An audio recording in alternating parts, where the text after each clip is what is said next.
आपके अनुभव में क्या हर इंसान का पिछला जन्म होता है और क्यों?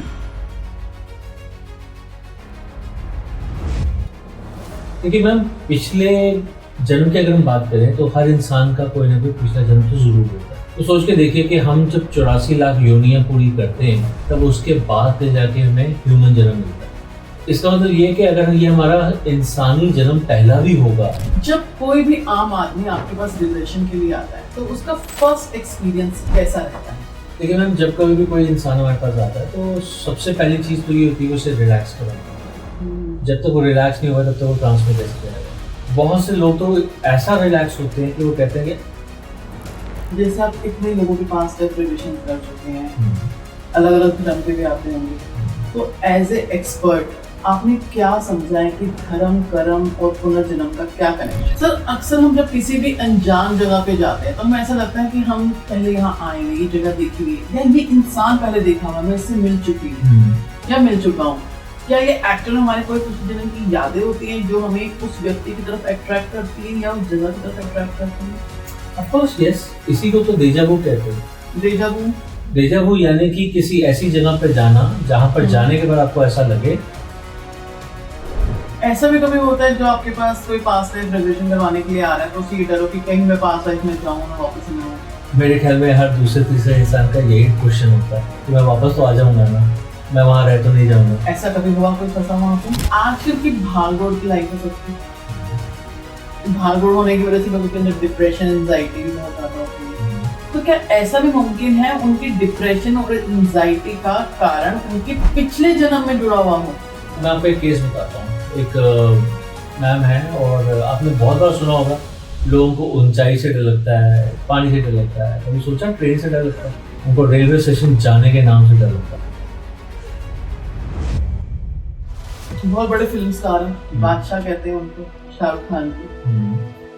कई इंटरव्यूज में उन्होंने बताया कि उन्हें घोड़े से बहुत डर लगता है, घोड़े की सवारी से बहुत डर लगता है उन्हें। तो जब भी वो अपनी किसी फिल्म में घोड़े का अगर या तो पहले सीन अवॉइड किया जाता है और अगर करते भी हैं तो बॉडी डबल का यूज किया जाता है। इसके पीछे कभी आपको लगता है कि कुछ पास्ट लाइफ उनका संबंध रहा होगा उनका? ऐसी ही एक और बॉलीवुड स्टार है तमन्ना भाटिया, वो कहती है मेरा डर है कि मैं कहीं अपनी याददाश्त ना खो दूं, मुझे बहुत घबराहट होती है। मैंने उनसे कई इंटरव्यूज में उनको सुना ऐसा बोलते हुए। अब ऐसा डर क्यों आता है किसी व्यक्ति के साथ? एक बिल्कुल ऐसा ही केस मेरे पास, एग्जैक्टली ऐसा ही।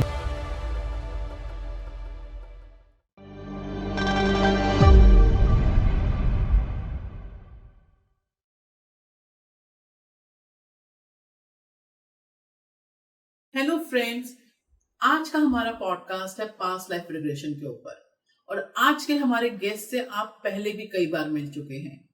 कई बार हमारे स्टूडियो पे आए हैं past life regression expert Gurpreet Singh Arora, जिन्होंने यहाँ पे आके हमें पास्ट लाइफ रिग्रेशन के बारे में बहुत सारी चीजें बताई, बहुत सारे ऐसी चीजें जिन्हें सुनकर हमें पता चला कि पास्ट लाइफ रिग्रेशन एक्चुअल में क्या होता है, क्यों इसे करवाने की जरूरत होती है। और इसी चीज को आगे बढ़ाते हुए हैं हम आज गुरप्रीत सर से पूछेंगे कि पास्ट लाइफ रिग्रेशन को लेकर जो लोगों के अंदर ये मिथ है कि अगर मैंने अपना पास्ट लाइफ कराया और मैं वहीं रह गया, मैं वापस ना आ पाया अपने शरीर पे, तो क्या होगा? हर व्यक्ति को क्या पास्ट लाइफ करवाना चाहिए? तो हमारे इस सवाल का जवाब हमारे आज के एपिसोड में आपको मिलने वाला है। और भी बहुत सारे मिथ जो पास्ट लाइफ को लेकर हैं। डेजा वू क्या होता है?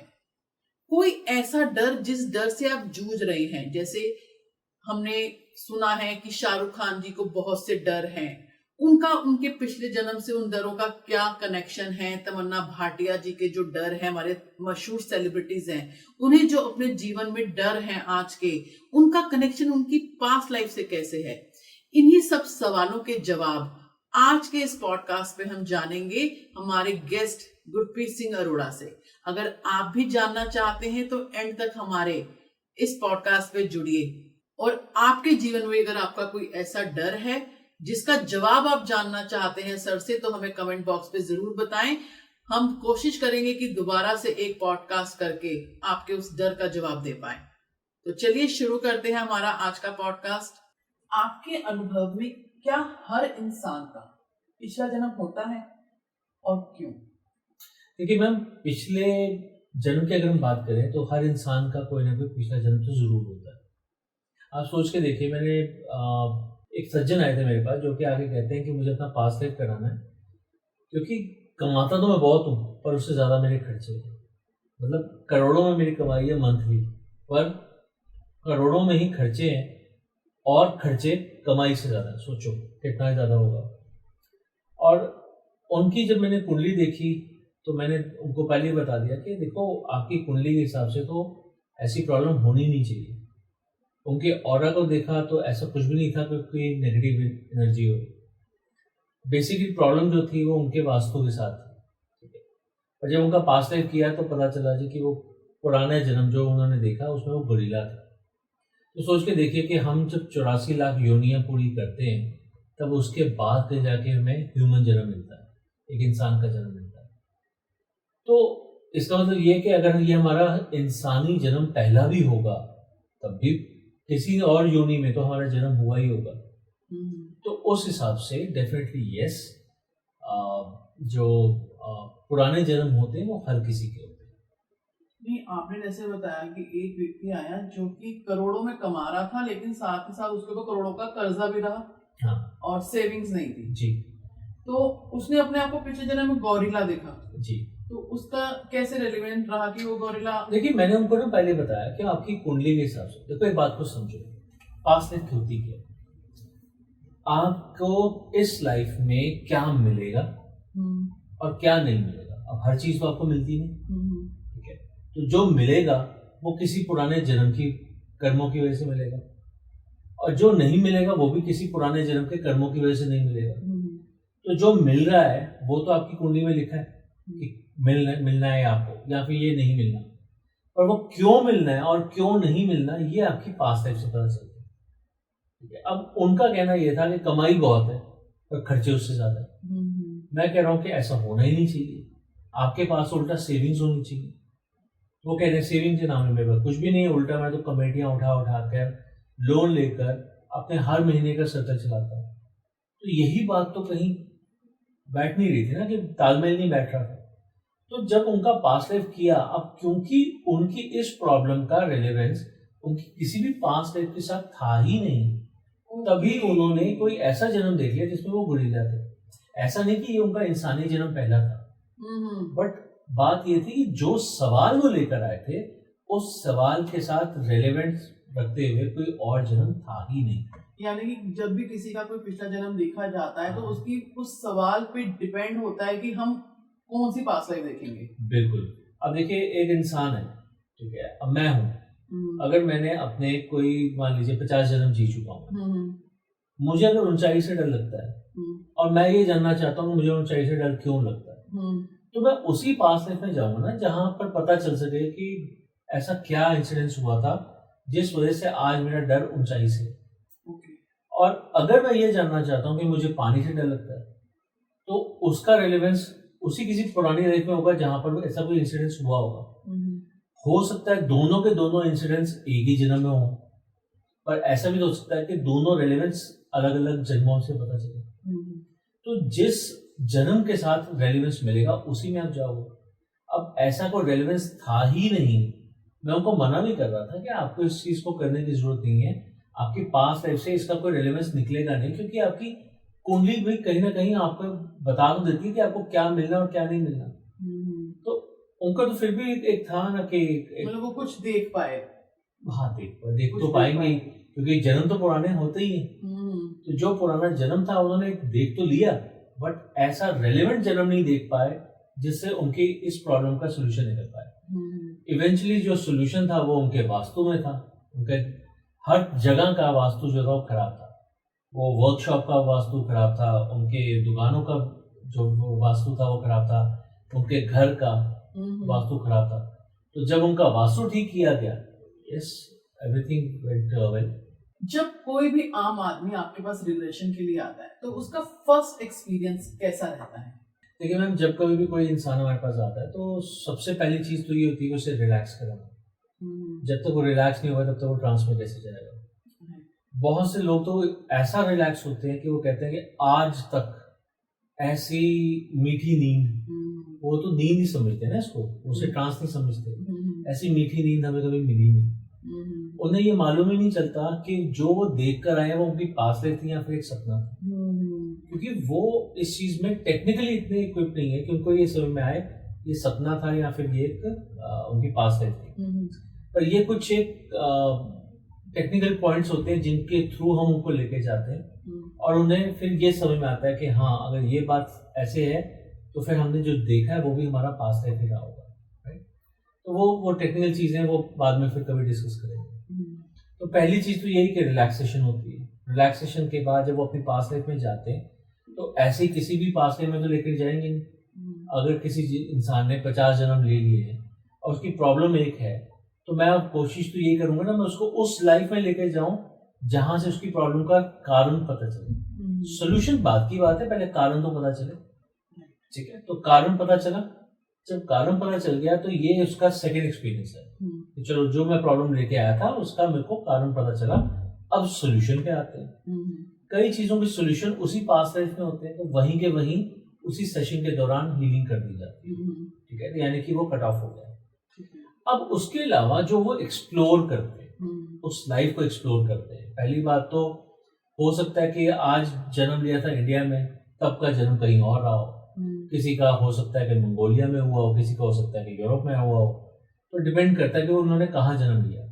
अगर उन्होंने कहीं और जन्म लिया है तो डेफिनेटली उनका रिलीजन भी अलग रहा होगा, उनकी परिस्थितियां अलग रही होंगी, उनका पहनावा अलग रहा होगा, नाम, वेशभूषा, हर चीज अलग रही होगी। तो ये उस टाइम में ये जान पाते हैं कि मेरी सोल पहले कैसे जन्म ले चुकी है, और अगर मैं किसी बात पर टिका हुआ हूं, यानी कि मैं अगर मान लीजिए कि मैं कहता हूं कि मेरा रिलीजन सबसे ऊपर है, या फिर मेरा परिवार सबसे ऊपर है, मेरा कुल सबसे ऊपर है, तो ये जान पाता है कि शरीर के ये कुल होते हैं, रिलीजन होते हैं। आत्मा का कोई भी रिलीजन नहीं है, कोई भी कुल नहीं है, कोई भी परिवार नहीं है, उसे अकेले ही यात्रा करनी है। तो ये एक सबसे बड़ा एक्सपीरियंस होता है, क्योंकि एक्चुअली अगर आपने ये एक्सपीरियंस नहीं किया तो आप स्पिरिचुअलिटी को समझ ही नहीं पाते, आप सोल जर्नी को समझ ही नहीं पाते। तो ये सबसे बड़ा एक्सपीरियंस होता है कि आपको आपकी सोल की जर्नी के बारे में ज्यादा आपको इनपुट मिलता है। जैसे आप इतने लोगों के पास रिग्रेशंस कर चुके हैं, अलग अलग धर्म के भी आते होंगे, तो एज ए एक्सपर्ट आपने क्या समझा है कि धर्म, कर्म और पुनर्जन्म का क्या कनेक्शन है? देखिए, अगर आप धर्म को रिलीजन के पॉइंट ऑफ व्यू से देख रही है तो ये गलत है। तो एक तरह से देखा जाए तो धर्म और कुछ नहीं, वो आपका जीपीएस है, वो आपका मैप है कि आपको किस रास्ते पर कैसे चलना है। कर्म क्या है कि उसी रास्ते पे चलते हुए आपने क्या क्या चीजें फॉलो की। आपको चलना चाहिए सही तरीके से, सच बोलते हुए, सही विचारों के साथ। और आपके मन में विचार कैसे आ रहे हैं? आपके मन में अगर विचार अच्छे हैं तो अच्छा कर्म बन रहा है।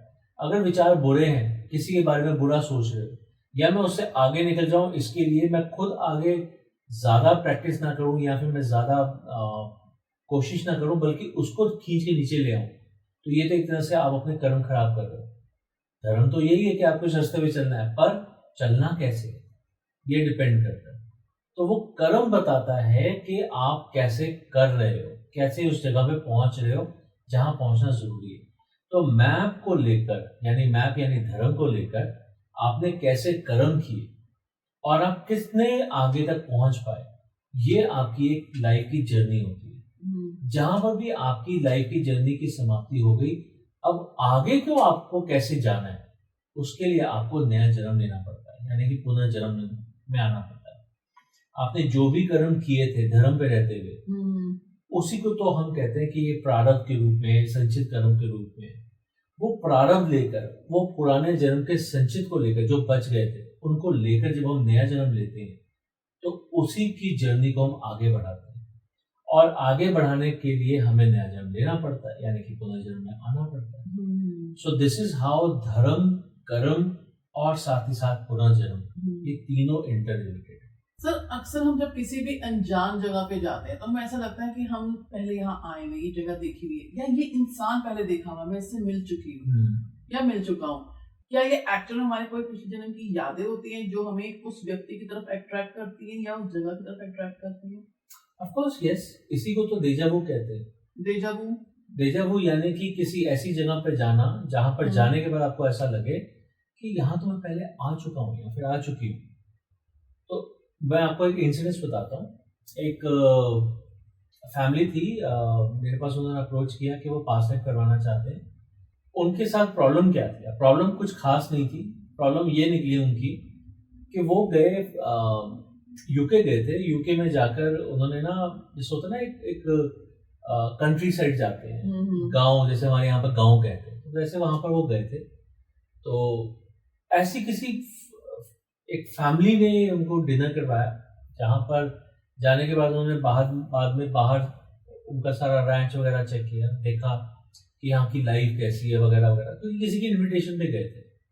तो वहां जाने के बाद ना उनको बड़ा अजीब सा लगा कि यहाँ मेरे को ऐसा लग रहा है कि यहाँ तो मैं पहले आई हूँ, यानी कि हस्बैंड वाइफ है, वाइफ को ऐसा लगा कि मैं पहले आ चुकी हूँ, ये चीजें तो मैंने देखी हुई है। जितना भी उन्होंने बताया कि वहाँ पर वो पानी कैसे इकट्ठा करते हैं या फिर पानी को कैसे यूज करते हैं, वहाँ पर कैसे खेती बाड़ी की जाती है, या फिर कैसे कैसे जो भी उन्होंने वहाँ पर देखा, तो वो सब कुछ उनको देख के लगा कि ये सब तो मैं पहले से जानती थी।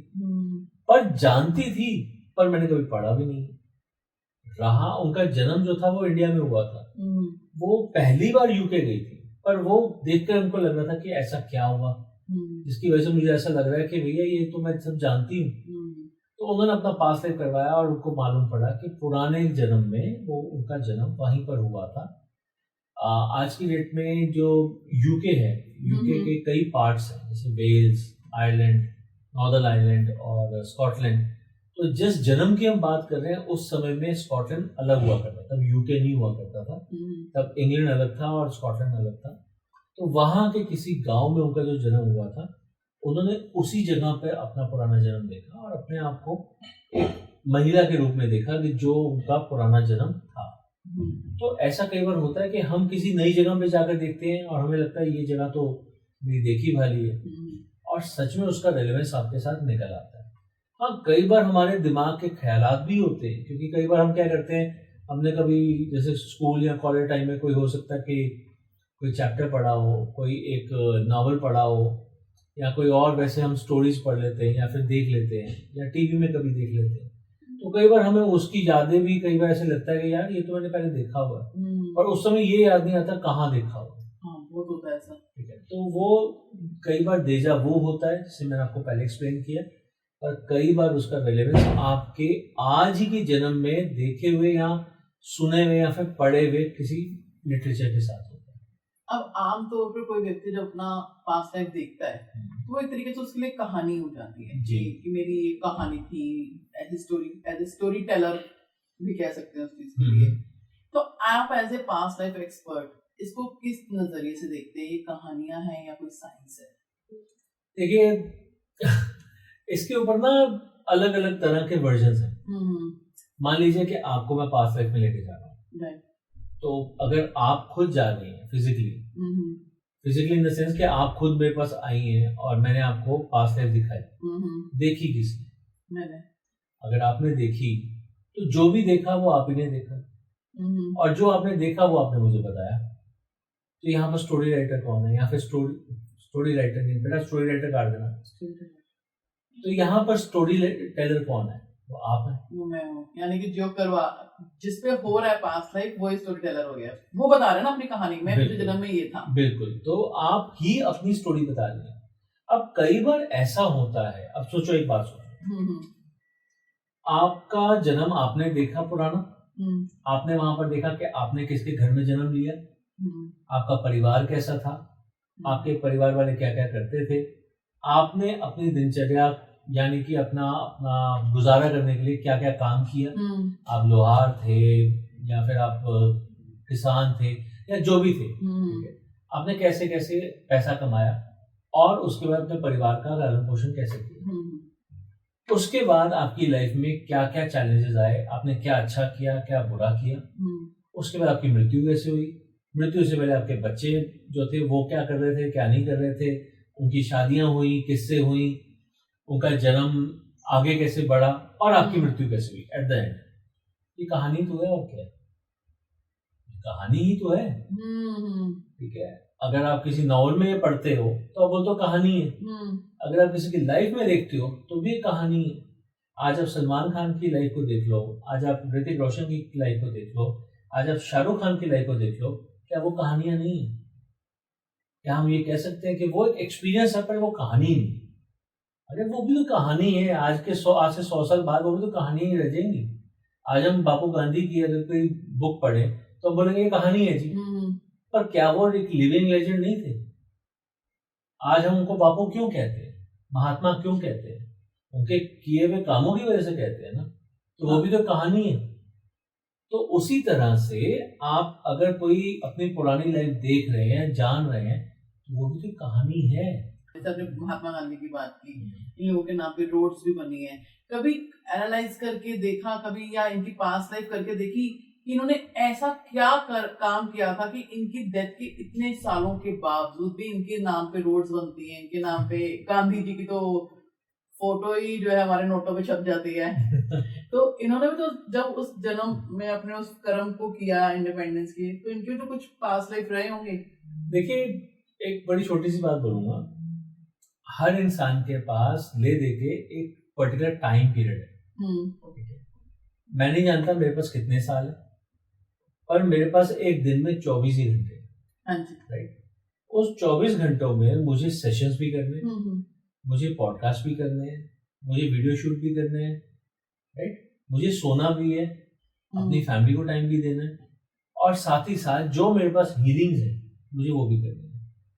ऐसे में अगर मेरे अंदर कोई क्यूरियोसिटी आ जाती है, एकदम से क्यूरियोसिटी आई थी, तब तो मैं उसको देखूं। पर अगर मैं हर पॉलिटिशियन के लिए या फिर हर सेलिब्रिटी के लिए बिना मतलब ये सोचता रहूं, तो फिर मैं उन लोगों को टाइम कैसे दूंगा जिनकी आज की डेट में प्रॉब्लम है? मेरे पास तो नॉर्मल इंडिविजुअल्स आते हैं, राइट। कोई अपनी रिश्तेदारी को लेकर परेशान है, जैसे हस्बैंड वाइफ में नहीं बनती, कोई डिवोर्स करवा चुका है, कोई डिवोर्स करवाना चाहता है, किसी के पास पैसा नहीं है, किसी के माँ बाप बीमार है, किसी का भाई बीमार है, कोई खुद बीमार है, उसके पास पैसा नहीं अपने इलाज के लिए। मैं उन लोगों के पहले करूं या फिर उन लोगों के पहले करूं जो पहले जा चुके हैं। तो ये काम मैं करूंगा, ये मेरे एक ये कहते हैं स्टडी का एक पार्ट है, टू डू लिस्ट में शामिल है। हाँ, टू डू लिस्ट में शामिल है, बट एक एक करके ही ये काम किए जा सकते हैं। हाँ, मेरे अंदर एकदम से क्यूरियोसिटी आई कि काला पानी में क्या क्या होता था, और मुझे उसके बारे में किसी का रेलेवेंस मिले, या किसी का नाम मिले जिसने वहां पर वो लाइफ जी थी, तो फिर तो हो सकता है कि मैं उसके बारे में जानने की कोशिश करूं। जैसे वीर सावरकर के बारे में कहा जाता है कि उन्होंने वहां पर वो लाइफ देखी है, ठीक है, तो अगर मैं उनका पास्ट लाइफ करूं ये जानने के लिए तो डेफिनेटली करूंगा। बट एक होता है ना कि एक इंसान सोचता है यार आज मेरे पास ये काम है, ये काम निपटा लूं पहले, आज मेरे पास इतने लोगों को आना है, इतने लोगों को देख लूं पहले। तो मैं अपनी तरफ से कोशिश तो ये करता हूँ कि जो लोग मेरे पास आ रहे हैं अपनी प्रॉब्लम्स लेके, उनको सोल्यूशन दे सकूं। हाँ, ये इसको मैं अपनी टू डू लिस्ट में रखूंगा, कभी मौका मिलेगा तो जरूर जानने की कोशिश करूंगा। ऐसे भी बहुत से लोग होते हैं जिनके मन में होता है कि मुझे पास्ट लाइफ करवाना है, लेकिन उन्हें डर लगता है कि कोई ऐसा राज सामने ना आ जाए, या कोई ऐसा डर सामने ना आ जाए जिसकी वजह से उनकी आज की प्रेजेंट लाइफ जो है इम्पैक्ट हो जाए। तो ऐसा होता है कि कोई डर सामने आ गया? देखिए, ऐसे हो भी सकता है और नहीं भी हो सकता, डिपेंड करता है कि आप जिस लाइफ में गए हैं उसमें क्या किया था आपने। सबसे पहली बात तो ये कि अगर आज की लाइफ आपकी डिस्टर्ब है, तो ज्यादातर लोग हमारे पास यही बात करते हुए आते हैं कि अपने आप को ब्लेम करते हुए आते हैं कि मैंने ही कुछ गलत किया होगा। तो वो पहले से अपने आप को ब्लेम कर रहे हैं, यानी कि वो जानना चाहते हैं मैंने कितना ही बुरा कर दिया जिसकी वजह से आज मेरे साथ ऐसा होगा। तो वो तो पहले से ब्लेम कर रहे हैं अपने आप को। और अगर वो ऐसा कुछ जान लेते हैं तो एक्चुअली उनको ये भी समझाया जाता है, देखो अगर किसी को मालूम पड़ा कि मैंने इतना बुरा किया या ऐसा किया, तो उसको ये भी मालूम पड़ता है कि कभी ना कभी उसी लाइफ में कुछ अच्छा भी किया होगा, चाहे अपने परिवार के लिए चाहे किसी और के लिए। तो अच्छा भी पता चल गया, बुरा भी पता चल गया। पर एट द एंड जब हम उनको लेकर आते हैं तो ऐसे तो नहीं लेकर आते, उनको लाइफ दिखाने के बाद उनको उनकी डेथ दिखाई जाती है। वो डेथ दिखाने का मतलब ये होता है कि आपको पता चल जाए कि आपकी लाइफ वहां पर खत्म हो चुकी है, अब ये एक नई शुरुआत है।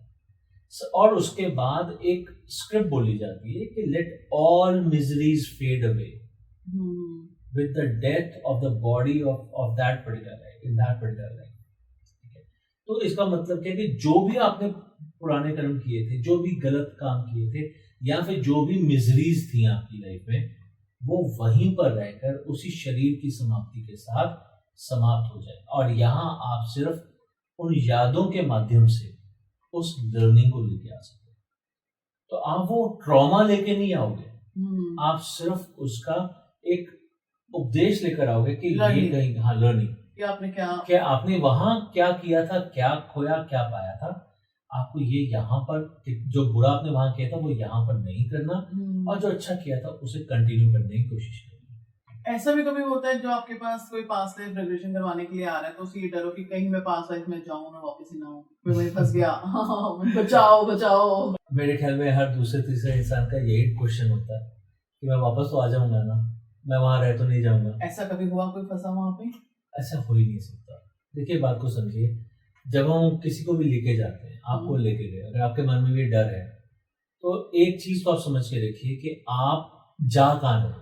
आप अपने ही मन की गहराई में जाकर अपने ही पुराने रिकॉर्ड को देख रहे हैं। मैं आपको कहीं फिजिकली कहीं लेकर नहीं जा रहा, या मैं आपकी आत्मा को कहीं निकाल के लेकर नहीं जा रहा। तो आप अपनी आत्मा, जो आपकी शरीर के अंदर है, उसी गहराई में जाकर पुराना रिकॉर्ड देख रहे हैं। जैसे कि आपके घर में एक स्टोर रूम हो, आप वहां जाकर देखो कि पुरानी जो किताबें रखी हुई, तो आप फोल ही तो लेते हो, उसको खोल के देखते ही तो हो कि क्या लिखा हुआ है इसमें, और लिखने के बाद क्या वहीं पर रह जाते हो? अरे अल्टीमेटली आप उसको पैक करते हो और उस कमरे से बाहर आ जाते हो। उसी तरह से जब आप अपनी आत्मा की गहराई में जाते हो, आप अपना पुराना रिकॉर्ड देखते हो, अपनी पुरानी लाइफ देखते हो, तो इवेंचुअली अगर मान लो कि मैं आपको वहीं के वहीं छोड़ दिया मैंने आपको वहीं पर, तो ज्यादा से ज्यादा क्या होगा, आप वहीं पर रहते हुए सो जाओगे। यानी कि आप नींद के इतने नजदीक होते हो, क्योंकि मैं आपको बोल के ना वो आपको वहां पर टिकाए रखता हूँ। अगर मैंने बोलना बंद कर दिया, या मैं आपको वहां पर छोड़कर उठ के चला गया, तो ज्यादा आप सो जाओगे। जहां तक देखा होगा बस वहां तक याद रहेगा। सो जाओगे, 15-20 मिनट बाद उठ जाओगे और आप वापस सो। तो फंसेंगे नहीं, आप कभी फंसेंगे नहीं। आजकल की भागदौड़ की लाइफ है सबकी, भागदौड़ होने की वजह से लोगों के अंदर डिप्रेशन, एंजाइटी भी बहुत ज्यादा होती है। तो क्या ऐसा भी मुमकिन है उनकी डिप्रेशन और एंजाइटी का कारण उनके पिछले जन्म में जुड़ा हुआ हो? ऐसा बहुत बार होता है, ऐसा बहुत बार होता है। किसी के, फॉर एग्जाम्पल, किसी को एक डर लगता है ऊंचाई से, तो वो जब ऊंचाई पे जाता है तो उसको एंजाइटी होती है कि मैं ऊंचाई पे आ गया।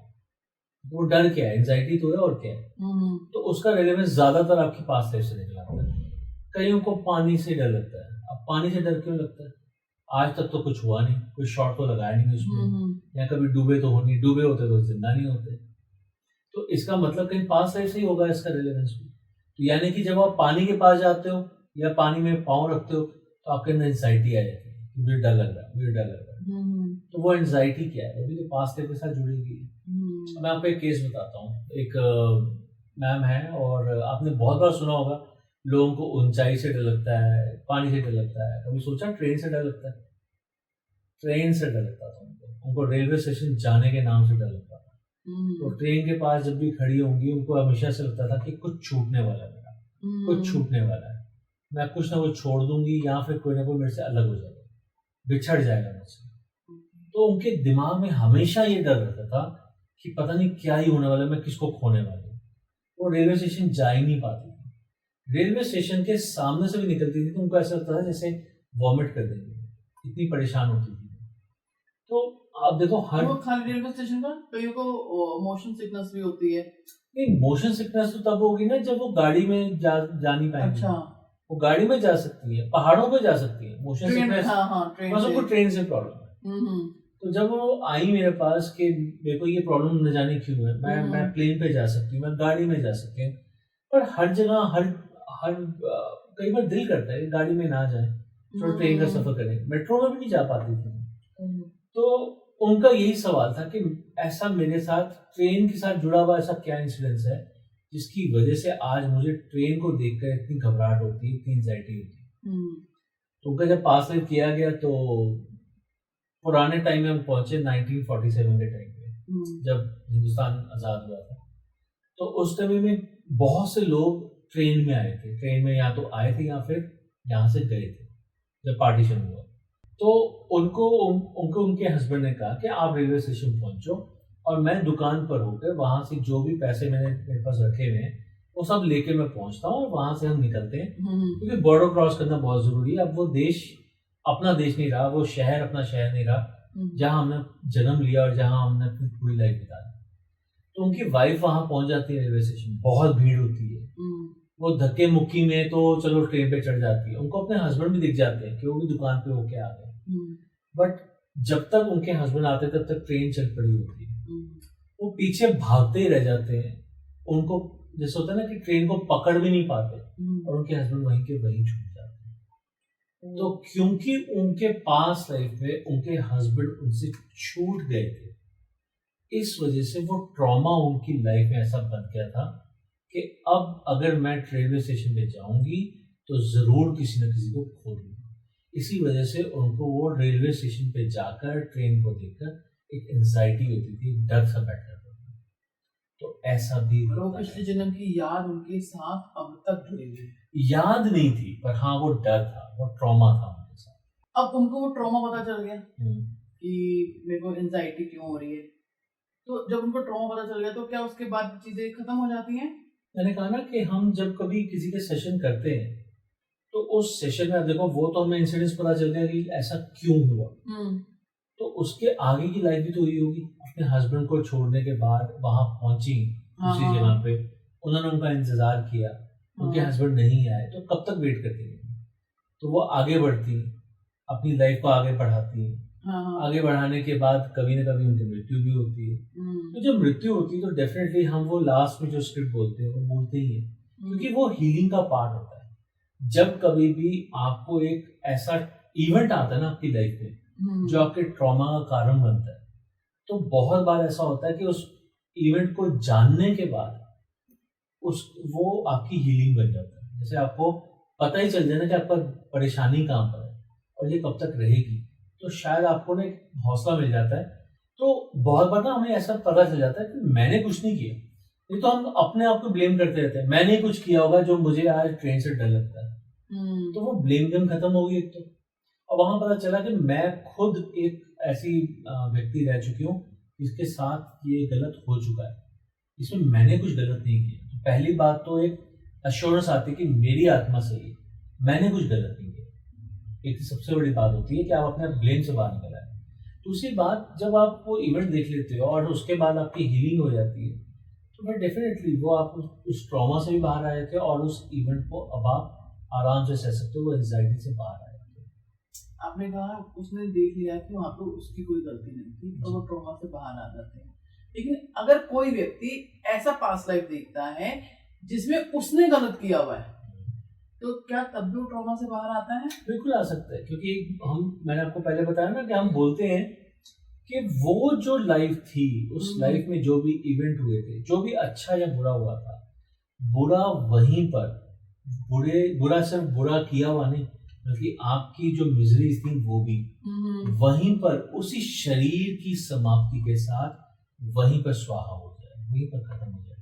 वहां से आप सिर्फ लर्निंग लेके आओ कि अब आपको क्या गलत नहीं करना और जो अच्छा किया था वो से आप कंटिन्यू करने की कोशिश करें। तो ये अगर आपको मालूम होगा तभी तो आप जानोगे कि क्या गलत करने से क्या क्या परेशानियां आ सकती हैं। अगर आपको मालूम पड़ गया तो डेफिनेटली आप उन चीजों से दूर रहोगे। तो ये भी तो एक तरह की हीलिंग है ना। और कईयों के साथ तो ऐसा भी होता है कि सेशन करने के बाद उनकी हीलिंग भी करनी पड़ती है। तो ये डिपेंड करता है सेशन टू सेशन कि कैसा जैसे कहते हैं ना कि एक रिजल्ट निकला है, उसके बाद उसकी हीलिंग उसी सेशन में खत्म हो गई या फिर आगे हमें कोई एक्स्ट्रा या फिर उसके आगे हमें उनको बाहर लेके आने के बाद उनकी कोई हीलिंग करनी है। तो ये डिपेंड करता है। अब पास्ट लाइफ रिग्रेशन जब किया जाता है तो वो हर व्यक्ति को करवाना चाहिए या जो कोई एक परेशानी से जूझ रहे हैं, उनका कुछ लाइफ में ऐसी प्रॉब्लम्स है जिससे सोल्यूशन ही नहीं हो रहे, या सिर्फ उन्हें ही करवाना चाहिए? देखिए, अगर कोई परेशान है उसे उसके लिए करवाना तो मस्ट होना चाहिए। ठीक है, अब बहुत बार होता है कि हमें पता नहीं चलता हमारे साथ ऐसा बार बार क्यों हो रहा है। हम बार बार जाते हैं, अपनी कुंडलियां दिखाते हैं, हम बार बार जाते हैं अपने किसी, कहते हैं ना कि पीर बाबा की दरगाह पे चले गए या फिर कहीं मंदिर में माथा टेका है, कितनी पूजाएं कर ली, पर कुछ हो नहीं पा रहा। ठीक है, इतना सब कुछ करने के बाद भी हमारे साथ सही क्यों नहीं होता, मेरे साथ गलती क्यों होता जा रहा है। तो अगर ऐसी कोई बात है, आपके साथ कोई प्रॉब्लम ऐसी चलती आ रही है, तो डेफिनेटली आपको अपना पास टेक करवा के जानना तो चाहिए रूट कॉज क्या है। अरे रूट कॉज पे पहुंचोगे तो उसके सोल्यूशन में पहुंचोगे ना। अभी तक तो हम सिर्फ हवा में तीर चला रहे हैं कि चलो इस मंदिर में जाकर ये हो जाता है, ये कराते हैं। जैसे फॉर एग्जांपल कईयों को ये भी होता है गोद नहीं भर रही, कईयों की शादी को 11-12 साल हो गए और उनके बच्चे नहीं हो गए, तो कोई उनको बताया था कि गोवर्धन जो परिक्रमा कराओ तो वहां पर वो कराओगे तो बच्चा हो जाएगा।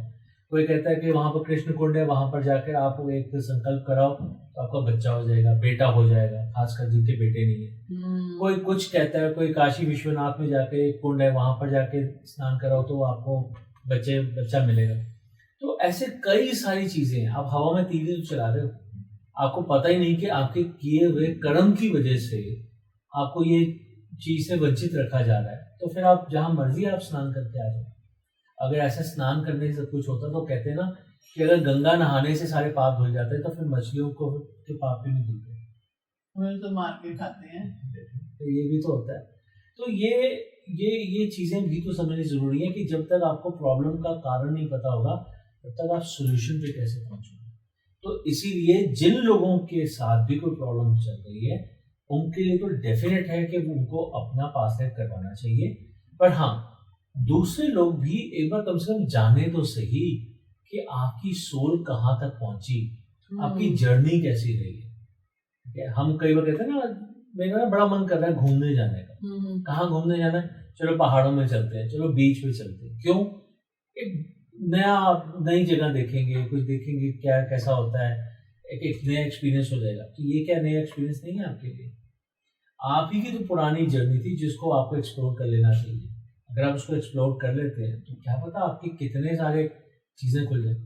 एक मैं आपको केस बताता हूँ। मेरे पास एक लेडी आती है, वो आके कहती है कि मेरा बेटा जो है वो ऐसी बातें करता है जैसे डेंटिस्ट होता है और आगे पढ़ना भी चाहता है, डेंटिस्ट बनना चाहता है, पर जो वो बातें बताता है जब मैं किसी डॉक्टर को जाके बताती हूँ वो डॉक्टर कहते हैं ये तो बहुत आउटडेटेड बातें हैं, होती थी पर ये बहुत पहले होती थी, अब नहीं होती ये चीजें।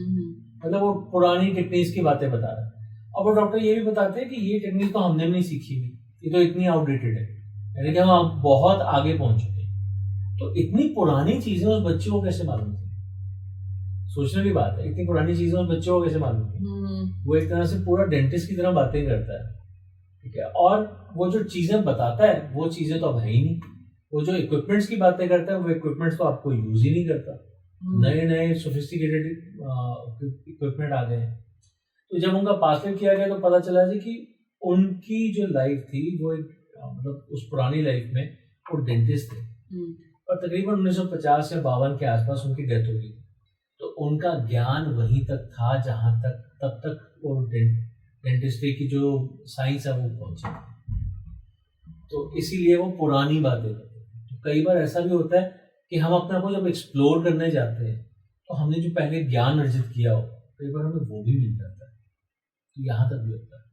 क्या अब पास लेते तो आप कह रहे ज्ञान भी मिल जाता है, क्या ऐसा भी हो सकता है कि व्यक्ति अपना आने वाला जन्म खुद से चुने कि मेरा अगला जन्म मेरा कैसा होगा, मुझे किस धर्म में जाना है, क्या वो खुद चुनता है? देखो, एक बात को मैं बार बार कह रहा हूँ, जो आप धर्म बोल रहे हो ना, धर्म का मतलब रिलीजन सिर्फ इस धरती लोक पे। जब एक आत्मा होती है ना जिसके पास शरीर नहीं, जिसे अभी जन्म लेना है, उसके लिए रिलीजन मैटर नहीं करता। धर्म का मतलब वहां पर यह होता है कि मुझे किस रास्ते पर, किस मैप को फॉलो करते हुए क्या काम करना है, यानी कि उसकी पर्पस ऑफ लाइफ होती है। उस पर्पस ऑफ लाइफ के लिए जो उसके लिए सूटेबल पेरेंट्स होते हैं उनकी उसे चॉइस दी जाती है। अब ऐसा तो नहीं हो सकता ना कि कोई कोई पेरेंट्स जो है वो शायद अफ्रीका में रहते हैं और वो बोले कि पेरेंट्स तो मुझे ये पसंद है पर इनको यूरोप में शिफ्ट करो तब आऊंगा, तो ऐसा तो नहीं हो सकता। right? तो वो ये आप कह सकते हो कि आप पेरेंट्स की चॉइस होती है। प्लस जब वो किसी के घर में जन्म लेगा इंसान, तो क्या अकेले उसकी किस्मत चलेगी? क्या अकेले उसी का पर्पस ऑफ लाइफ चलेगा? वो पेरेंट्स भी तो अपना पर्पस ऑफ लाइफ लेके आए होंगे, उन्हें भी तो अपनी यात्रा पूरी करनी है। तो ये वहां पर जाकर 3 लोग हैं, 4 लोग हैं, 6 लोग हैं, 10 लोग हैं, क्योंकि उस फैमिली में कितने लोग हैं ये तो हम नहीं जानते ना। उन पेरेंट्स के और भी बच्चे हो सकते हैं, उन पेरेंट्स के भाई बहन हो सकते हैं, उन पेरेंट्स के माँ बाप हो सकते हैं। तो उन सबकी भी तो पर्पस ऑफ लाइफ है। उन सबके साथ रहते हुए उन सबकी पर्पस ऑफ लाइफ को आगे बढ़ाते हुए आपको अपनी पर्पस ऑफ लाइफ को आगे बढ़ाना है। उसमें कितने हर्डल्स आएंगे और कितनी आसानी होगी उसके लिए चॉइस आपको दे दी थी।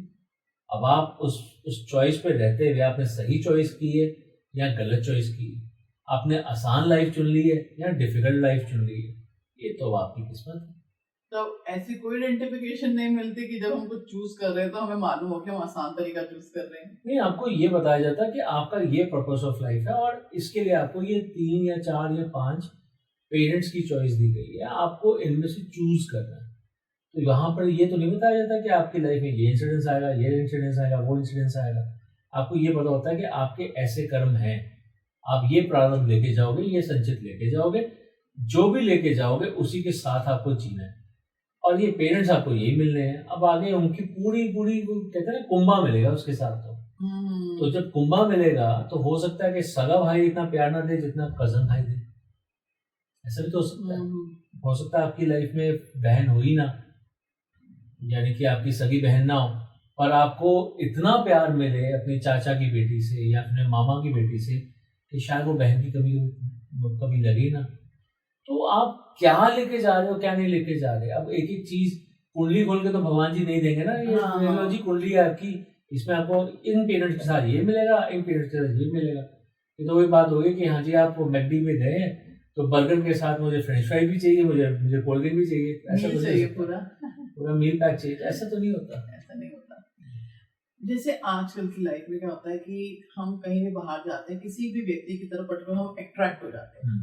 और आप देखेंगे ग्लैमर लाइन में, फिल्म इंडस्ट्री में ऐसा बहुत ज्यादा है कि आज एक व्यक्ति किसी एक के साथ दिख रहा है, अगले दिन वो किसी और के साथ दिख रहा है। तो क्या ये सब जो इस तरह से रिलेशंस बनते हैं, या क्या ये सब चीजें सोल कनेक्शंस होती हैं? देखिए ऐसा भी होता है, जैसे आपने ग्लैमर की बात की, वहां पर तो लोग अपने कॉन्टैक्ट्स को बढ़ाते ही रहते हैं। उनके लिए बेसिक रिक्वायरमेंट होती है कि अपने अपने जो कॉन्टैक्ट्स हैं उनको बढ़ाओ। पता नहीं कब कौन सा कॉन्टैक्ट काम आ जाएगा। यही चीज बिजनेस में भी होती है। जहां पर भी आपको कोई नया इंसान मिलता है, आपको पता चलता है कि इसका ये बिजनेस है, चाहे मेरी लाइन का है या नहीं है, पर मैं अपना कॉन्टैक्ट तो बढ़ाऊं, क्या पता किस काम में आ जाए। फॉर एग्जाम्पल एक इंसान है, जैसे उसका टीचिंग का काम है, ठीक है। अब टीचिंग का काम है तो उसे क्या जरूरत पड़ी पैकिंग मटेरियल की, पर अगर किसी ने उसको इंट्रोड्यूस करवाया किसी पैकिंग मटेरियल वाले के साथ, देखो जी इनकी पैकिंग मटेरियल की फैक्ट्री, तो ये पैकिंग मटेरियल जो है उसके लिए आज रेलेवेंस नहीं रखता, बट वो कांटेक्ट तो बनाएगा, उसके साथ नंबर शेयर करेगा। हो सकता है आगे 2, 3, 4, 5 साल के बाद वो किसी बिजनेस ऐसे में आ जाए जिसमें उसको पैकिंग मटेरियल की जरूरत पड़े। उसके स्पाउस या उसका बच्चा जब बड़ा हो जाए, क्या पता वो कोई ऐसा बिजनेस करना चाहे जिसमें पैकिंग मटेरियल की जरूरत पड़े, तो शायद वो कांटेक्ट उसके काम आ जाएगा। तो यू नेवर नो कि कब कौन सा कांटेक्ट कहाँ काम आता है। तो उसी तरह से ग्लैमर इंडस्ट्री में भी अगर आपको मालूम हो कि हाँ आपकी लाइफ में कोई आज आ रहा है, कोई चला गया है, तो कोई आ रहा है और कोई चला गया, तो ऐसे तो चलता ही रहेगा। मतलब ये सोल कनेक्शंस हमारे चलते रहते हैं। तो सोल कनेक्शन की ऐसी बात है, अगर आप ये सोचो सोलमेट, ठीक है, सोलमेट कब आएगा? मेरी लाइफ में आ चुका है, मुझे आज ये बहुत पसंद है, ये मेरा सोलमेट है। पता चलता है आज जिसका रिलेशन है 1 साल के बाद उसकी शक्ल नहीं देखते, ठीक है। आज तो आपको सोलमेट लगेगा, 1 साल के बाद नहीं लगेगा। आजकल तो हस्बैंड वाइफ में हो जाता है, एक दूसरे की शक्ल नहीं देखना चाहते। तो शादी तो यही सोच के की थी ये मेरा सोलमेट है। पर पहचाने कैसे फिर सोलमेट को? देखो सोलमेट को पहचानने के लिए आप डेफिनेटली अपना सेशन भी करवा सकते हैं, जानने के लिए कि आपका आपका सोलमेट आपको कब मिलेगा, किस रूप में मिलेगा। फॉर एग्जाम्पल कई लोग ना अपना काशी करा के जानते हैं कि आपको आपका सोलमेट कैसे मिलेगा और किस एज में जाके मिलेगा। मेरे पास बहुत से लोग आते हैं 35-40 की एज में, मेरा सोलमेट ये है, तो ये मेरी लाइफ में दोबारा कब आएगा, मेरे को छोड़ के चला गया, या वो अपनी लाइफ में बिजी हो गया, मैं अपनी लाइफ में बिजी हो गई हूँ, और मुझे मेरा सोलमेट कब मिलेगा। उनका काशी करके पता चलता है कि भैया अभी तो सोलमेट तुम्हारा आया नहीं तुम्हारी लाइफ में, तुम तो ऐसे सोच के बैठे हो। नहीं, उसके साथ तो मेरा बहुत प्यार है, बहुत कनेक्शन है। कनेक्शन तो अभी आपका होना है। मेरे पास ऐसा केस आया था, रेलेवेंस बताता हूँ आपको। एक मैम आती है, अपना काशी कराती है, मैं अपने सोलमेट जो है वो, उसके साथ मेरा बहुत प्यार था, पर शादी मेरी किसी और से हो गई, तो सोलमेट तो मेरा मिस हो गया। तो जब मिस हो गया तो वो अपनी लाइफ में बिजी हो गया, अब उसकी भी शादी हो गई, तो वो क्या वो मेरी लाइफ में आएगा। पहले तो ये सवाल ही गलत था कि आपकी शादी किसी और से हो गई, उनकी शादी किसी और से हो गई, तो चलो ठीक है, अब आप जानना चाहते हैं जानते हैं, क्योंकि मैं तो नहीं जानता ना कि कौन किसका सोलमेट है। राइट। तो मैंने जब उनका सेशन किया तो पता चला जी कि जब उनके पोता होगा वो उनका सोलमेट होगा। यानी कि उनका पोता कब आएगा, जब उनकी उम्र शायद 55 प्लस होगी, 55 प्लस होगी। राइट। तो आपका सोलमेट तो 55 में जाके आना है, अभी आप 35-40 में सोच रहे हो कि मैं मिल भी गया मुझे। तो हम कई बार ना वो सोचते हैं कि ये मेरे को मिल गया, यही मेरा सोलमेट है, और फिर वही बात है कि अगर वो आपका सोलमेट था तो आपके साथ रुका क्यों नहीं। अब वही प्यार आपको शायद आपका पोता देगा 55 की एज में, या जो भी आपकी लाइफ में वो खुशी आएगी। तो वो हम कई बार ये सोचते कुछ और है, निकलता कुछ और है। तो सोलमेट की जो कहानी है ना, लोग बड़ी जल्दी अपनी तरफ से बना लेते हैं, जैसे कि प्रॉब्लम जो है वो हम समझ गए, हमें सोल्यूशन भी पता चल गया, पास्ट लाइफ से हमारा सोल्यूशन निकल जाएगा। पर हर किसी का सोल्यूशन पास्ट लाइफ से नहीं निकलता, हर किसी का सोल्यूशन दवाइयों से भी नहीं निकलता। तो हर चीज के लिए अलग अलग तरीके होते हैं।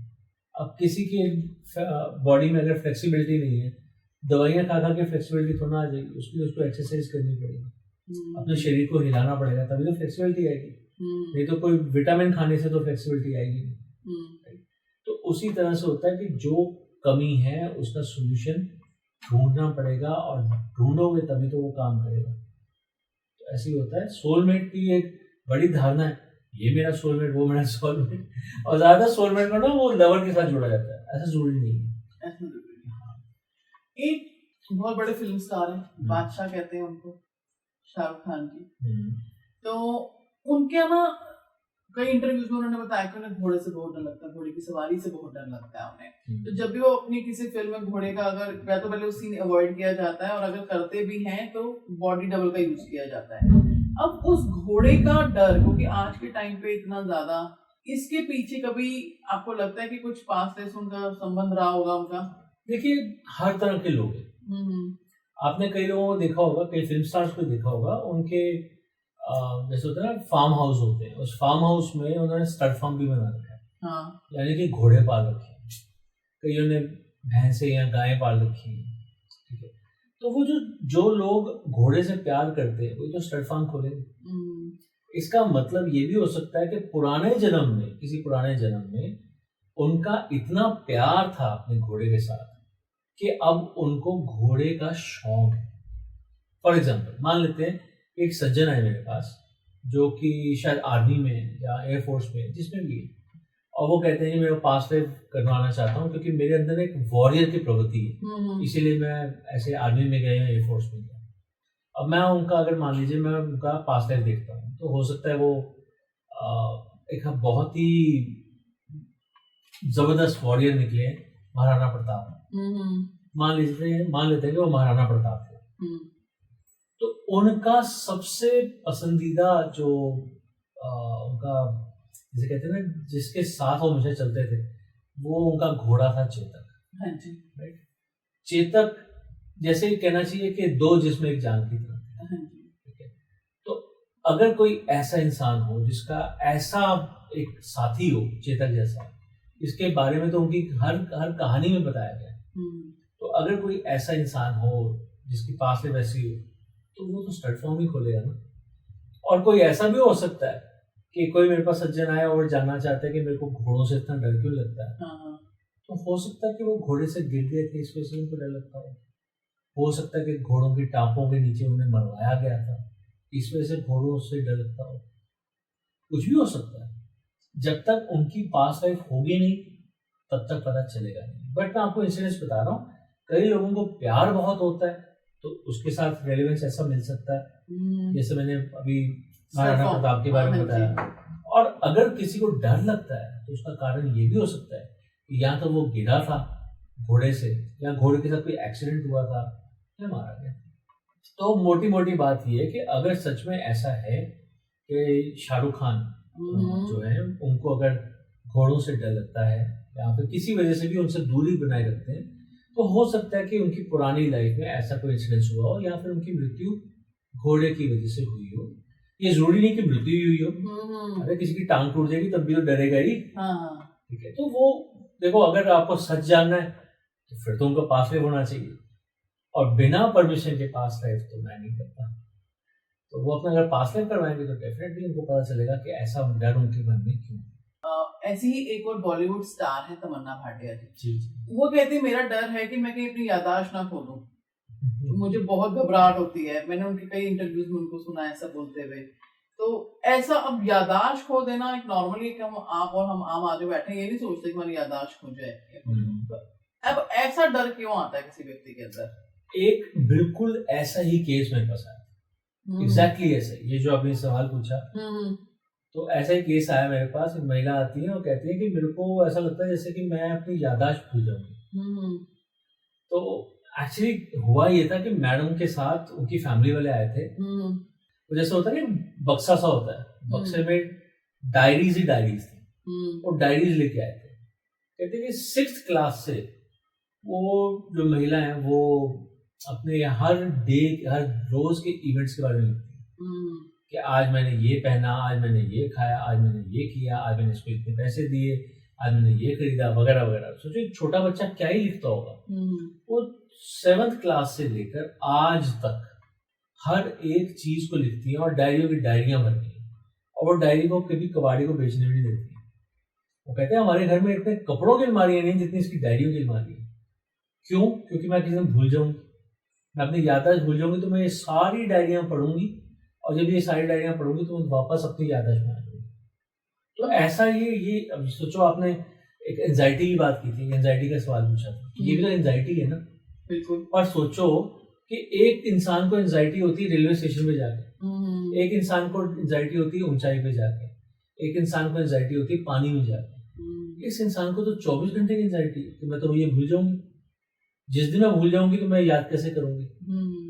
तो वो मतलब जैसे एक मूवी आई थी ना आमिर खान की, शॉर्ट टर्म मेमोरी लॉस होता है, गजनी। ठीक है, तो ऐसे ही उनके दिमाग में ये था कि किसी दिन लॉन्ग टर्म मेमोरी लॉस हो जाएगा, और वो लॉन्ग टर्म मेमोरी लॉस को वापस लाने के लिए मुझे डायरी लिखनी है। तो जब तक मेरी याददाश्त है तब तक मैं डायरी लिखती रहूं ताकि मेरे को पता हो कि जब मैं नंबर 1 डायरी से पढ़ना शुरू करूंगी तो 7th क्लास से लेकर आज की डेट तक का सारा रिकॉर्ड मेरे पास होगा। वो सब कुछ पढ़ के मेरे को मालूम पड़ जाएगा कि मैं कौन हूँ, मैंने क्या क्या भूला था, क्या क्या याद आ गया। तो उनका जब पास लाइफ किया तो मालूम पड़ा कि उनका जन्म तकरीबन 1780-82 के आसपास हुआ था। एग्जैक्ट टाइम मुझे याद नहीं है। फ्रांस में जन्म हुआ था उनका। बड़ी नॉर्मल फैमिली में थी वो, फ्रांसीसी थी। उस समय में ना फ्रेंच रेवोल्यूशन चल रहा था, ठीक है, तो काफी लड़ाइयाँ वगैरह होती थी। तो हुआ क्या कि जैसे उस अब 80-82 में जन्म हुआ 1700 में, और 1806 या 7 की बात है जब वहां पर उनके गांव में एक हमला होता है। गांव में हमला इन द सेंस कि 2 शक्तियां लड़ती हैं आपस में। एक का आर्मी का तो उन्होंने बताया था शायद नेपोलियन की आर्मी थी, और दूसरा मेरे को याद नहीं किसकी थी। तो नेपोलियन तो एक ऐसा नाम है ना जो हमने कभी सुना हुआ है, इससे नेपोलियन का याद है। तो नेपोलियन की एक आर्मी थी और एक दूसरी तरफ की ऑपोनेंट आर्मी थी। उस दौरान क्या होता है कि वो अब कहते हैं ना कि गोलियों को थोड़ा पता है किसको लगना है। अगर गोली कहीं जा रही है और रास्ते में कोई और आ जाए तो फिर लगेगी तो उसी को, जो बीच में आ गया। उसी तरह से तब गोलियां वगैरह तो नहीं, खैर, पर हाँ जो भी शस्त्र चलाए गए थे उसकी वजह से उनके दिमाग पे, उनके सर पे ऐसी चोट लगती है जिसकी वजह से वो अपने परिवार से अलग हो जाती हैं, और परिवार से अलग होने के बाद ये भी पता चलता है कि उनको याद ही नहीं कि वो कहाँ से हैं। जैसे होता है ना, खदेड़ दिया जाता है गाँव से, भाग जाते हैं, भाई यहाँ पे तो लड़ाई हो रही है, भागो, जो जो कोना मिलता है उस तरफ भाग जाओ। तो वो भी कोई कोना देख के भाग जाती हैं कि कहाँ जा सकती हूँ, पता नहीं बचूंगी नहीं बचूंगी, बस भाग ही जाओ। तो भागते भागते जिस जगह में पहुंचती हैं, और उनके रास्ते में गिरी होंगी, गिरी पड़ी होंगी, या हो सकता है कोई कोई तलवार या कुछ शस्त्र लगा हो, आई डोंट नो क्या लगा क्या नहीं लगा, और उन्होंने बोला मेरे सर पे चोट लगी थी। तो जब वो जहाँ पहुंचती हैं, जिस डेस्टिनेशन में पहुंचती हैं, वहां जाके पहले तो किसी से पानी मांगती है, तो पानी पिलाता है। जैसे होता है ना, उस टाइम में पूछता है कि बेटा कहाँ से आई हो, कौन हो, क्या हुआ, तो वो कुछ बता ही नहीं पाती। तो सोचते हैं शायद शायद ना सदमे में। कुछ टाइम के बाद, जैसे कुछ घंटों वगैरह के बाद, फिर कोई पूछता है, या फिर वो सोचना शुरू करती है मैं कहाँ से आई हूँ, कौन हूँ, तो वो याद ही नहीं कर पाती। उसे मालूम ही नहीं पड़ता कि वो कहाँ से आई है, क्यों ऐसी उसकी हालत है, हाफ क्यों रही है, ऐसी ऐसे मतलब उसको थकावट सी क्यों रखी है, जैसे पता नहीं कितने समय से भाग रही है, बेहवास होकर भाग गई है, उसे याद ही नहीं होता। और फिर इवेंचुअली वो वहीं पर रहती है, जैसे कहते हैं ना कि बिना फैमिली के, बिना अपने अपनों के, और वहाँ तो घर था उसका, यहाँ तो कुछ भी नहीं था। तो लोगों के रहमो करम पे कोई रोटी दे देता है, कोई कुछ दे देता है, तो वो खा लेती है, कभी कहीं पर सोती, कभी कहीं सोती है। तो ऐसे करते करते जो अपनी लाइफ बिताती है, इवेंचुअली मर जाती है, जब किसी के पास कोई है ही नहीं, उसको मालूम ही नहीं कि मुझे खाना कहाँ से है, कौन है मेरा, कौन मेरा नहीं है, तो उसे पता ही नहीं है। तो इवेंचुअली एक टाइम पे ऐसा भी आता है जब वो मर जाती है। तो उस लाइफ की वजह से, जब वो अपनी अपनी मेमोरी भूल गई थी, उस वजह से वो ट्रॉमा उनकी इस लाइफ में आया था कि अब उनको ऐसा हमेशा बार बार लगता था कि मैं अपनी याददाश्त खो दूंगा। जैसे आपने पहले शाहरुख खान जी का सवाल पूछा कि घोड़ों से डर क्यों लगता है, हाँ जी, ठीक है, उसी तरह से ये तमन्ना जी का जैसे आपने सवाल पूछा, मैंने तमन्ना भाटिया जी का नहीं किया, बट सिमिलर केस आया, तो वही तो मैं आपको बता रहा हूँ। हो सकता है तमन्ना जी के साथ भी कुछ ऐसा ही हुआ हो, सो यू नेवर नो। क्योंकि ऐसे केसेस में ज्यादातर यही होता है कि आपके साथ ऐसा बीता होगा, तभी आपको ऐसा डर लगता है। अक्सर जो लोग एक्स्ट्रा ऑर्डिनरी होते हैं, उनके शरीर में कुछ अलग सा होता है, तो कहा जा सकता है कि ये बहुत पुरानी आत्माएं होती हैं, और अपनी पहचान बनाए रखने के लिए उसके शरीर में एक अलग सा कुछ स्पेशली छोड़ देते हैं। ऐसा होता है। एक्स्ट्रा ऑर्डिनरी क्या होता है? एक्स्ट्रा ऑर्डिनरी मोटे होते हैं, एक्स्ट्रा ऑर्डिनरी पतले होते हैं। एक्स्ट्राऑर्डिनरी से एक नॉर्मल ह्यूमन बीइंग है, 2 आंखें, 2 कान है, एक नाक है, होंठ है, 10 उंगलियां हैं। तो अब उन कईयों का आपने देखा होगा कि उनका जैसे ये होता है कि बच्चों के 2 सर आपस में जुड़ गए, कईयों के होता है कि हाथों में उंगलियां एक्स्ट्रा हैं, पैरों में उंगलियां एक्स्ट्रा हैं। तो एक एक्स्ट्रा ऑर्डिनरी चीज होगी ना, एक नॉर्मल स्ट्रक्चर से हटकर। जी जी। तो ऐसा क्यों होता है? देखिए, एक एग्जांपल देता हूँ आपको। ब्रूस ली के बारे में बहुत से लोग जानते हैं, ठीक है? उन्होंने जूडो, कराटे, इन चीजों में बहुत महारत हासिल की थी, और मास्टर माने जाते थे। आप जानती हैं कि उनका एक पाँव, जब वो खड़े होते थे, उनका एक पाँव अपने दूसरे पाँव से छोटा था, तो एक टांग बड़ी और एक टांग थोड़ी सी छोटी थी। तो वो भी एक्स्ट्राऑर्डिनरी चीज है। हाँ जी। और क्या वो खुद एक्स्ट्राऑर्डिनरी थे? बिल्कुल थे। हाँ। उनको तो इतनी ख्याति मिली थी, पूरे दुनिया में उनका नाम था। हाँ। तो हाँ, ऐसी सोल्स अपने अंदर कोई ऐसी चीज लेकर आती हैं एक्स्ट्राऑर्डिनरी, जिससे वो दुनिया की भीड़ से अलग लगे। पर सिर्फ वो उनके शारीरिक रूप में ऐसी कोई चीजें नहीं होती, उनकी स्किल्स भी ऐसी होती है। सिर्फ अगर उनकी एक टांग लंबी और एक टांग छोटी है, तो क्या उससे वो एक्स्ट्राऑर्डिनरी होगी? उनके तो वो मुश्किल होगी बल्कि। पर उस मुश्किल के होने के बावजूद भी उन्होंने पूरी दुनिया में अपना नाम बनाया। तो हाँ, ऐसे लोग जो होते हैं वो ज्यादातर ऐसे होते हैं जिनके अंदर कोई स्पेशल एक चीज होती है, जिसकी वजह से वो अपना नाम बना पाते हैं। अब वो सोल पुरानी है या नहीं है, वो बात तब पता चलती है जब उनका पास किया जाए। ऐसा जरूरी नहीं है कि वो बहुत पुरानी सोल हो, पर हाँ, एक्स्ट्राऑर्डिनरी। अब ऐसे हमारे एक फिल्म स्टार हैं ऋतिक रोशन जी, उनका जो है एक्स्ट्रा अंगूठा है, तो इसको क्या कहते हैं कि जेनेटिक म्यूटेशन है या एक आत्मा सोल अपना एक अलग स्पिरिचुअलिटी के आधार पर एक प्रभाव लेकर आई हुई है? दोनों चीजें। देखिए, इसको मैं पिछले क्वेश्चन के साथ ही जोड़ के चलता हूँ। हाँ जी। ठीक है, जैसे मैंने आपको ब्रूस ली की एग्जांपल दी। अब उनका एक अंगूठा जो है वो एक्स्ट्रा है, 2 अंगूठे हैं एक ही हाथ के और जुड़े हुए हैं ऑलमोस्ट। अब इनका ना, जैसे आपने मेरे से एक सवाल पूछा था कि आपने कभी बापू गांधी की या किसी और की आपने पास लाइफ देखी, ताकि आपको पता चलता है कि उनका नोट पे उनकी फोटो क्यों आती है। हाँ जी। मैंने ऐसा नहीं किया था, बट मैंने ऋतिक रोशन के लिए किया था। पुरानी बात है, आई गेस कोविड के टाइम की बात है। कोविड टाइम में क्या हुआ था कि मैंने एक मूवी देखी थी इनकी, अब मुझे याद नहीं आ रहा, शायद जादू जादू करके कुछ था, एक कैरेक्टर था। तो उसमें ये ना पहले मन बुद्धि वाली इनका रोल होता है, तो उसके बाद वो उनको पावर्स देता है जादू, और उसके बाद ये बहुत एक्टिव हो जाते हैं। तो मैंने ना नोटिस किया था कि इनका अंगूठा डबल है, तो उस टाइम मेरे पता नहीं मन में क्यों आया कि चलो मैं पता करूं। तो मैंने ना, जैसे सुबह का टाइम होता है उस टाइम में मैं मेडिटेशन करता हूँ, तो मेडिटेशन में बैठा तो मैंने कोशिश की, चलो मैं कोशिश करता हूँ जानने की कि आफ्टर ऑल इनके 2 अंगूठे क्यों हैं। अब मैं आपको दोबारा बोल रहा हूँ कि ये मैंने पास्ट लाइफ नहीं देखा, सिर्फ एक सवाल था।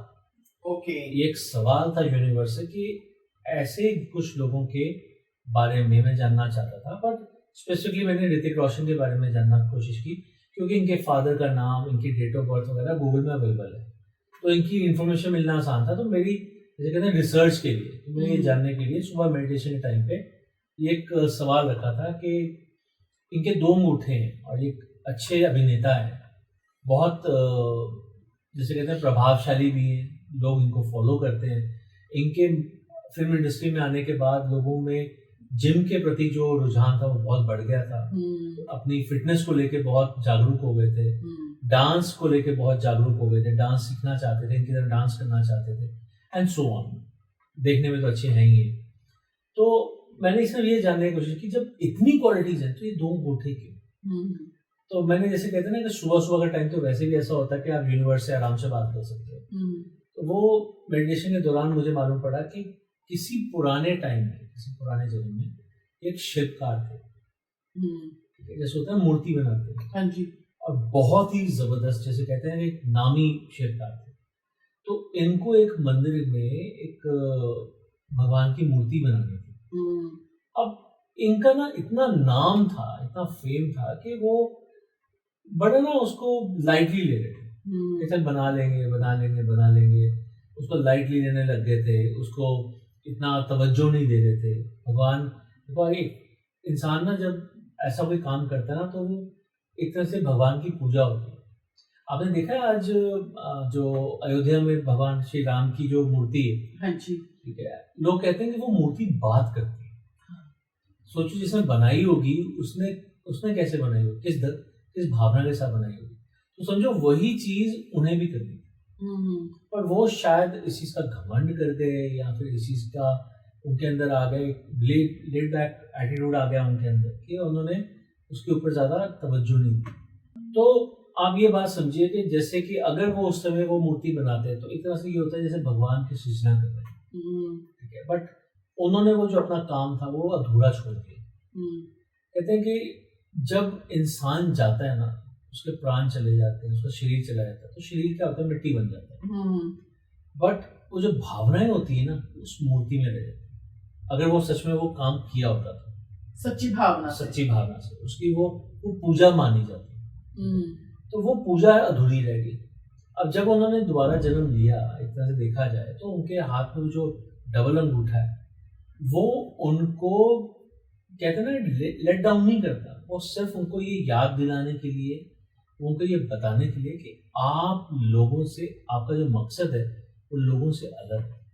आप इसीलिए जब भी देखोगे वो एक मतलब उनका पर्सोना ही ऐसा है, एक परफेक्शनिस्ट की तरह, कि वो इतना अच्छा काम करते हैं, डांस करेंगे तो अच्छा करेंगे, ठीक है, जब एक्टिंग करते हैं तो अच्छी करते हैं, देखने में वैसे ही अच्छे हैं, भगवान ने वो भी काया भी ऐसी दी है, ठीक है। बस एक यही एक अंगूठा ऐसा दिया है जिसकी जिसकी वजह से वो दूसरों से अलग लगते हैं, बट ये एक तरह से उनका ईंधन है जो उनको शायद बार बार बताता है कि तुम दूसरों से अलग हो, तुम्हें अलग बनकर लोगों के लिए काम करना है। अब ठीक है, वो कमाते हैं, सब कुछ होता है, उनकी लाइफ में भी प्रॉब्लम्स हैं, उनके लाइफ में भी जैसे पर्सनल लाइफ में कुछ प्रॉब्लम्स आई थी, उसके बारे में डिस्कस नहीं करना चाहिए, बट उन चीज़ों से वो उबर भी पाए। नहीं तो लोग तो डिप्रेशन में चले जाते हैं, वो उन चीज़ों से उबर पाए और फिर भी वो हिट पे हिट फिल्में देते हैं। और हिट फिल्म जब देते हैं तो लोग तो उसकी वजह से खुशी होते हैं ना। अपने 3 घंटे 4 घंटे जब वो जाके मूवी देखते हैं तो 3-4 घंटे में वो एक कहते हैं मंत्रमुग्ध हो जाते हैं कि मज़ा आ जाता है। तो एट द एंड बस मैं आपको ये बताना चाहता हूँ कि जो मुझे मालूम पड़ा था कि उन्होंने जैसे उस पुराने जन्म में शिल्पकार के तौर पे वो कर्म जो था वो अधूरा छोड़ दिया था, इसीलिए वो अंगूठा एक्स्ट्रा आया उनको बताने के लिए। बट ये भी आप समझिएगा कि ये एक सजा नहीं है, ये लेट डाउन नहीं है, ये सिर्फ उनको बताने के लिए कि अब की बार अपने कर्म को मत भूल जाना, ये तुम्हारा ईंधन है, तुम्हें हमेशा याद दिलाता रहेगा। आप सोचिए ना, लोग इतनी सर्जरीज कराते हैं, आपने देखा होगा कई जो सेलिब्रिटीज हैं कितनी सर्जरीज कराते हैं, कोई नाक की करा रहा है, कोई कुछ करा रहा है, इन्होंने क्यों नहीं कराई? ये उनका एक ईंधन है जो उनको हमेशा आगे बढ़ाने के लिए प्रेरित करता है। बहुत मजा आया आज के इस पॉडकास्ट में। हम लोगों ने इतनी सेलिब्रिटीज के बारे में बातें की, पास्ट लाइफ में से ही कैसे पता चलता है कि हमारा सोलमेट है, तो इन सब चीजों पे आपने जो दृष्टि डाली, जो ज्ञान दिया, वो आज बहुत ही बढ़िया था। वो मुझे बहुत मजा आया, डेफिनेटली हमारी ऑडियंस को भी बहुत मजा आएगा। बहुत बहुत धन्यवाद आपका यहाँ पे आने के लिए। थैंक यू सर, इतनी सारी नॉलेज हमें देने के लिए। Thank you sir.